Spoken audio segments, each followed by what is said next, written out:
Everyone, welcome back to my channel. एक व्यक्ति एक भूत को पकड़ता है और उस भूत को एक व्यापारी को बेच देता है। व्यक्ति व्यापारी से कहता है, आपको इस भूत से जो काम कराना है आप करा सकते हैं, ये आपके सारे काम करेगा, बट एक ही बात ध्यान रखिएगा कि आपको इसे खाली नहीं छोड़ना है। व्यक्ति बहुत खुश हो जाता है ये सुनकर, कहता है हाँ, मेरे पास बहुत काम है, मैं इससे काम करा लूंगा। वो भूत को बहुत सारे काम देता है, भूत सारे काम फटाफट कर देता है और फिर खाली हो जाता है और फिर उसके पास आके भटकने लग जाता है। ये देखकर व्यापारी को बहुत एंजाइटी होने लगती है। धीरे धीरे वो और काम बढ़ाता है, लेकिन बार बार वो भूत उसके पास आकर खड़ा हो जाता है। अब व्यापारी को समझ नहीं आता कि मैं करूं क्या। वो बहुत बीमार पड़ जाता है ये सोच सोच कर। एक दिन एक मॉन्क वहां से गुजर रहे होते हैं।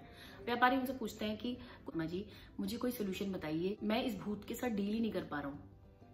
मैं इसको कितना सारा काम देता हूँ, ये फिर भी खत्म करके फिर मेरे घर पे खड़ा हो जाता है आकर।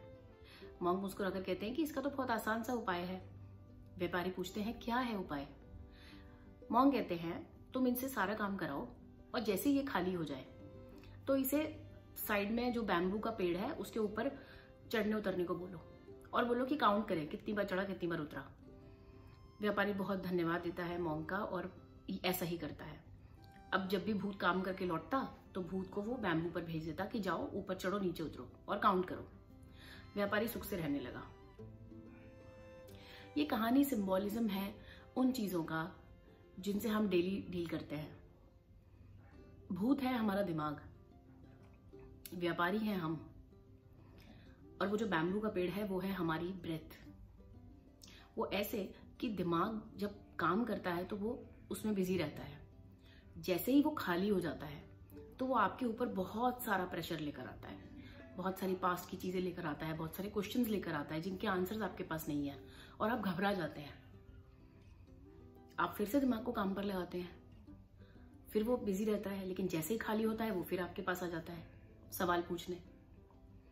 तो उससे डील करने का तरीका है अपनी सांसों पे काम करना। जब भी आपका दिमाग खाली हो, प्राणायाम कर सकते हैं, मेडिटेशन कर सकते हैं, अच्छी किताबें पढ़ सकते हैं ताकि वो सही काम में लगा रहे। उसे खाली मत छोड़िए। ये सारी कहानियां हमें वो सीख देती हैं जो हमें पीस देती है उन चीजों से जिनसे हम भागना चाहते हैं।